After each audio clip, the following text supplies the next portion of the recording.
असक बिथाङा दिनै नोंथांमोननि गामियाव फैनानै जे मेट्रिक पास जानाय फरायसाफोरखौ बरायदों लोगोसे नैबे फोथार बेखेवनाय हाबाफारि लादों। मा बुंगोन बिथाङा जे नोंथांमोननि बे गामियाव फैनानै बेबायदि बाख्नायथाव हाबानि मावदों? दिनैनि दिनाव बे जोंनि भारतदन्दर गामिनि मोनसे गोदान फिल्ड बेखेवनायजों लोगोसे जोंनि समाज सिबियारि जे बिथां असक गयारि बिथाङा जोंनि गामि ओनसोलाव थानाय गरिब गुन्द्रा फरायनायाव थाखा फैसायाव जोबोद अभाब जानाय बे गथ'फोरखौ एसेब्लाबो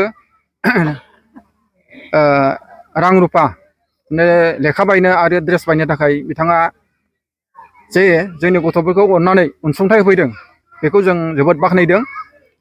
जों आसा खालामो बेबायदिनो जोंनि गरिब गुन्द्राफोरखौ गामि ओनसोलाव थानाय गरिब गुन्द्राफोरखौबो जुदि जोंनि दैदेनगिरिफ्रा समाज सिबियारि बिथांमोना मदद होयोब्ला माने इयुनाव बिथांमोननि फरायनाय बिथांमोननि जि मिजिं बियो थुलुंगानाय फैगोन आरो बांसिन फरायनायाव गोसो होगोन।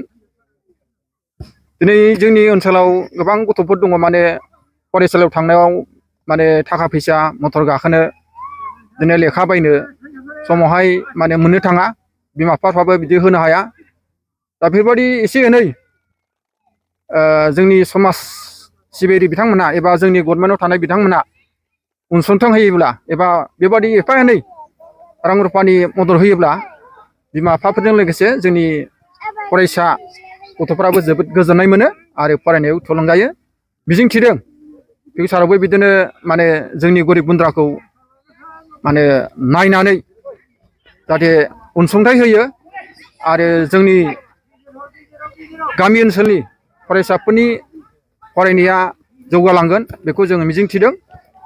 लोगोसे जोंहा दिनै जोबोद रंजाथाव जोंनि भारतदन्दर गामियाव फोथारनि एसे अभाब जादोंमोन। बेनिफ्राय दिनै बिथांमोननि मददजों जोंनि गामिनि फोथारखौबो बिथाङा बेखेवनानै होलांदों। आसा खालामदों जोंनि गामिनि गथ'फ्रा बे फिल्डआव जोनानै एबा गेलेनानै गावनि माने स्पर्ट्सनि एबा खेला गेलेनायनि आदब खायदाफोरखौ सोलोंनानै लानो हागोन आरो इयुनाव माने बिदि मोजां प्लेयार सानसे ओंखारनो हागोन जों बेबायदि मिजिं थिदों जोंनि गामि ओनसोलनिफ्राय। आं आसा खालामबावदों जाहाथे फिउचाराव बिदिनो जोंनि बे फोथारा एसे गोजौ गाहाय बेखौ फोसाबनायाव एसे मदद हरनो थाखाय आङो खावलायहरदों जाहाथे बे फोथारखौ मोजांसिन खालामनायाव फिउचारावबो जाहाथे मदद खालामो बेखौनो जोंनि भारतदन्दर गामिनि जानानै आङो सारमोननिसिम आङो गुरै खावलायहरनाय जाहैबाय।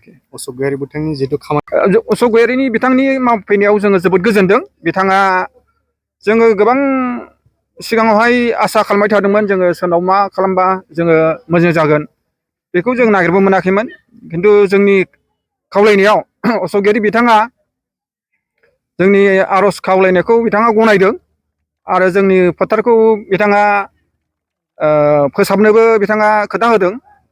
आसा खालामदों माने बिथांनि बे मददआ जोंनि थाखाय फिउचाराव जोबोद बाख्नायथाव जागोन आरो बिदिनो बिथाङा बिदिनो जोंनि गामियारिफोरखौ सिबिलांबाय थानो हादों बेखौ जों बिथांनिसिम भरसा लाखिबाय आरोखि जों मिजिंथिबाय।